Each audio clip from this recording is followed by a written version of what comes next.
wabarakatuh. Perkenalkan, saya Feni Yolanda, mahasiswa dari D3 Keperawatan Poltekkes Kemenkes Padang, ingin menerangkan materi tentang sistem muskuloskeletal, sistem persyarafan, dan neurobehavior. Baiklah, materi pertama yang akan saya jelaskan yaitu tentang sistem muskuloskeletal. Sistem muskuloskeletal adalah sistem yang terdiri dari otot, jantung, kartilago, ligamen, tendon, fascia, bursae, dan persendian. Baiklah, selanjutnya saya akan menjelaskan tentang organ-organ dan fungsinya di organ-organ sistem muskuloskeletal beserta fungsinya. Baiklah, yang pertama yaitu ada tulang tengkorak. Tulang tengkorak terletak di sini. Tulang tengkorak itu berfungsi untuk melindungi otak serta organ-organ indera seperti mata serta telinga bagian dalam. Selanjutnya ada tulang rahang atas dan tulang rahang bawah. Tulang rahang atas dan tulang rahang bawah itu berfungsi untuk melindungi saraf-saraf dan otot-otot di sekitar mulut dan tenggorokan. Selanjutnya ada tulang balikat. Tulang balikat itu berfungsi untuk sebagai penghubung antar tulang antar tulang atas dengan tulang selangka agar bisa menjadi satu kesatuan yang menyokong pergerakan lengan. Selanjutnya ada tulang selangka. Tulang selangka itu berfungsi sebagai pengganjal untuk menjauhkan anggota gerak atas dari bagian dada supaya lengan dapat bergerak leluasa.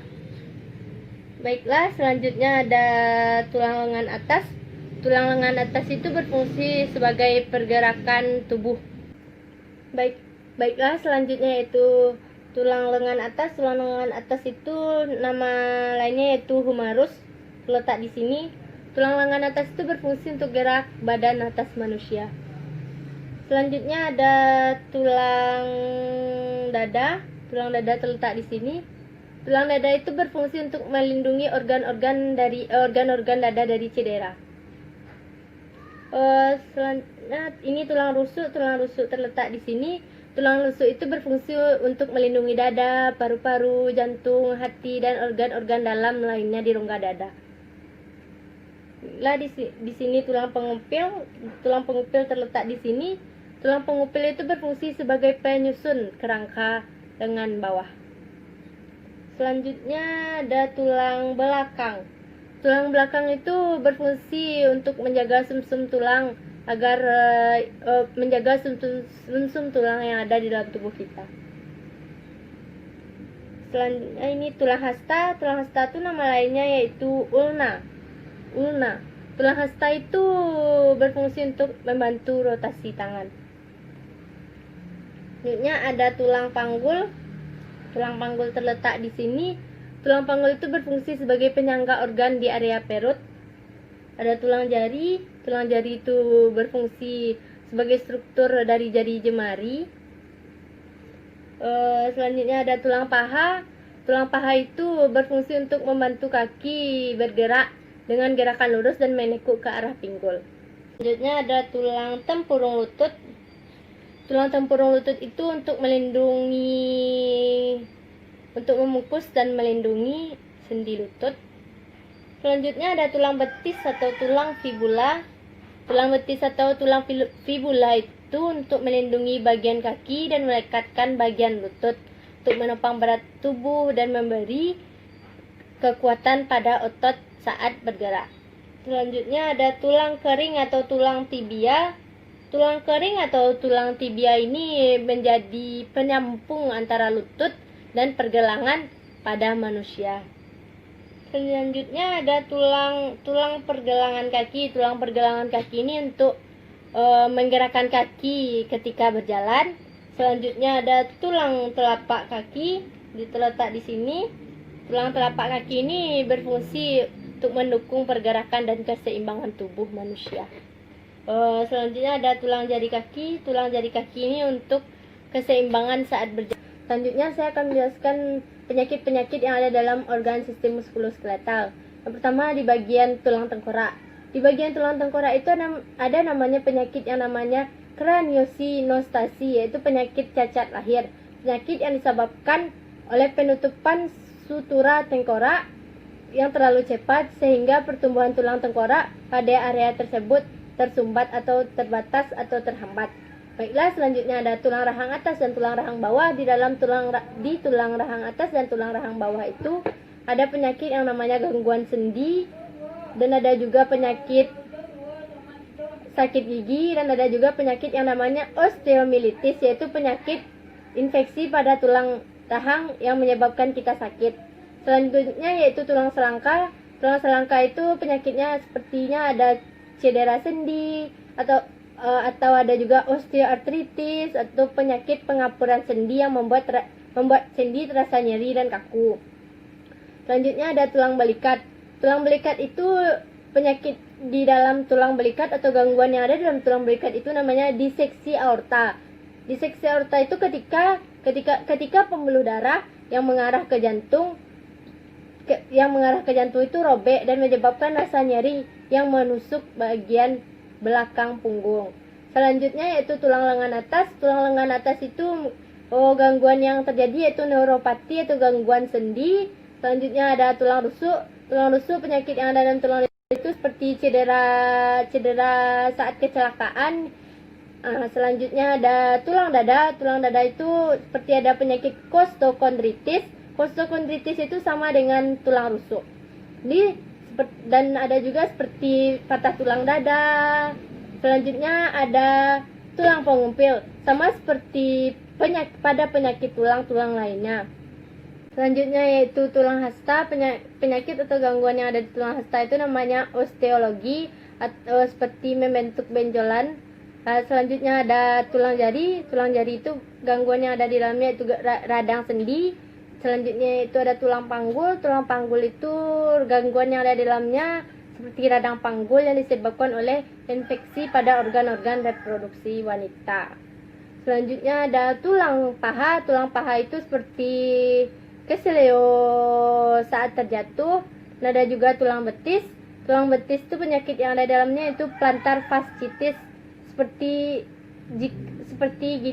otot-otot betis banyak tekanan, jadi otot plantaris bisa pecah dan menimbulkan rasa sakit di belakang kaki hingga betis.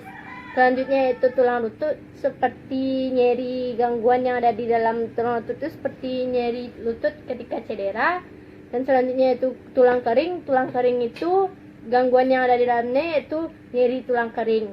Selanjutnya tulang pergelangan kaki. Di dalam tulang pergelangan kaki itu gangguan atau penyakit yang ada dalamnya yaitu ada namanya rheumatoid arthritis atau peradangan sendi akibat sistem kekebalan tubuh menyerang sendi. Selanjutnya ada tulang telapak kaki. Di dalam tulang telapak kaki itu ada penyakit yang namanya plantar fasciitis. Plantar fasciitis itu terjadi saat peradangan pada plantar fascia atau ligamen yang menyambung dari tumit hingga jari kaki. Selanjutnya tulang paling terakhir yaitu tulang jari kaki. Dalam tulang jari kaki itu ada penyakit atau gangguan yang namanya itu bunion. Bunion itu sama dengan adalah benjolan. Benjolan itu yang mengembang secara bertahap pada sisi dalam sendi tulang ibu jari kaki. Selanjutnya yaitu sistem persyarafan. Sistem persyarafan itu merupakan rangkaian organ yang kompleks yang membentuk sistem saraf yang terdiri dari jaringan saraf. Seperti inilah organ sistem persyarafan. Selanjutnya saya akan menjelaskan fungsi-fungsi dari organ sistem persyarafan ini. Yang pertama yaitu sistem saraf pusat. Sistem saraf pusat itu terbagi dua, ada otak dan sumsum tulang belakang. Sistem saraf pusat itu berfungsi untuk mengatur dan mengendalikan sistem koordinasi.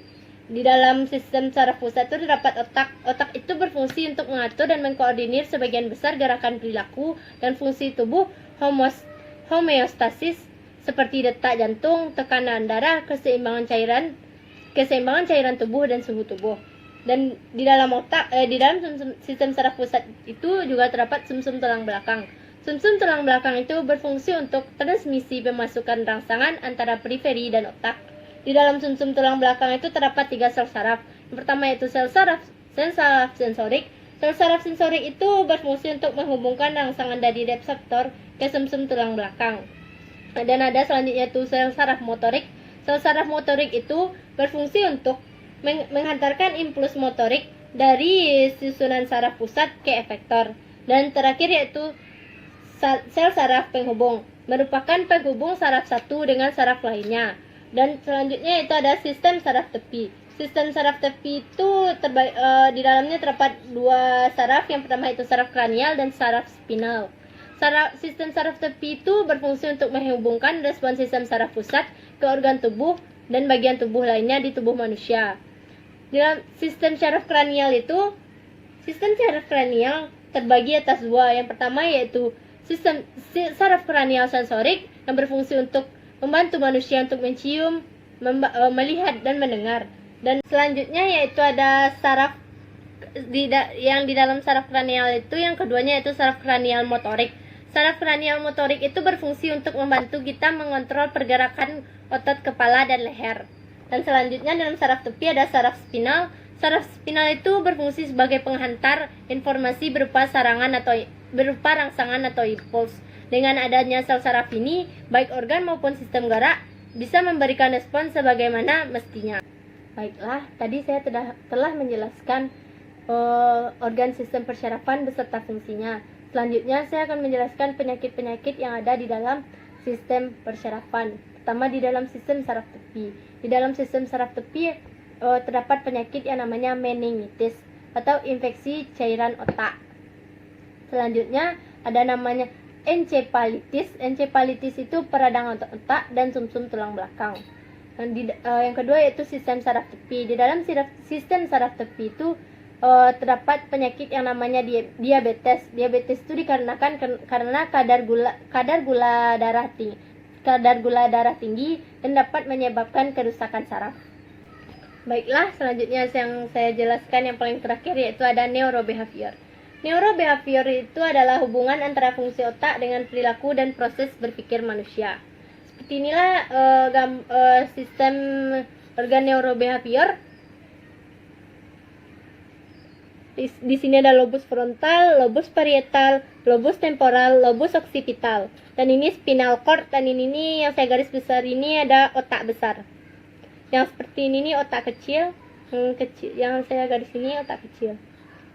Baiklah, selanjutnya saya akan menjelaskan fungsi-fungsi dari neurobehavior ini yang ada dalam neurobehavior ini. Yang pertama yaitu yang saya jelaskan yaitu lobus frontal. Lobus frontal itu berfungsi dalam mengatur gerakan, penilaian, pengembalian keputusan, pemecahan masalah, spontanitas, dan perencanaan seperti memori, bahasa, hingga dan perilaku sosial dan seksual. Selanjutnya ada lobus parietal. Lobus parietal ini berfungsi untuk memproses informasi sensorik seperti rasa, suhu, bau, pendengaran, penglihatan, dan sentuhan. Dan selanjutnya ada lobus temporal yang hijau ini. Lobus temporal itu berfungsi untuk mengendalikan kemampuan daya ingat verbal, pendengaran, dan menginterpretasikan emosi dan reaksi dari orang lain. Selanjutnya yang saya jelaskan yaitu ada lobus occipital. Ini lobus occipital yang kecil, yang warna biru ini. Lobus occipital itu berperan besar dalam kemampuan seseorang untuk bisa membaca dan mengenali literasi serta aspek penglihatan lainnya. Dan yang paling terakhir yaitu ada spinal cord yang seperti jalan ini. Spinal cord ini berfungsi menghubungkan sistem saraf tepi ke otak melalui informasi neuron sensorik ditransmisikan dengan bantuan interneuron. Selanjutnya saya akan menjelaskan penyakit-penyakit yang ada dalam neurobehavior. Yang pertama dalam lobus frontal. Di dalam lobus frontal itu ada penyakit yang namanya Alzheimer. Penyakit Alzheimer ini penyakit penurunan fungsi otak. Biasanya penyakit ini terjadi pada manusia atau pada orang yang umurnya sudah mulai tua, dan biasanya itu terjadi karena mereka sudah mulai pelupa. Dan yang kedua ada lobus parietal. Di dalam lobus parietal itu ada penyakit atau gangguan yang namanya gangguan rasa yang mengakibatkan penyandang merasa kebas di bagian badan tertentu. Yang keduanya ada kebingungan tumor otak yang menyebabkan seseorang kesulitan memahami berbagai sensasi.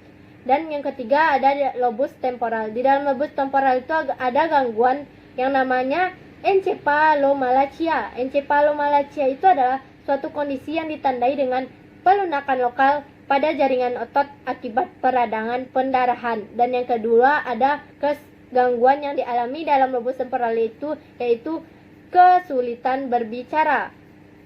Dan yang keempat, dia ada lobus occipital. Di dalam lobus occipital itu terjadi penyakit atau gangguan, yaitu gangguan penglihatan. Jika tumor sudah tumbuh di dalam lobus occipital itu, maka penglihatan menjadi kabur dan kesulitan mengidentifikasi objek dan warna. Baiklah, sekian penjelasan materi dari saya. Assalamualaikum warahmatullahi wabarakatuh.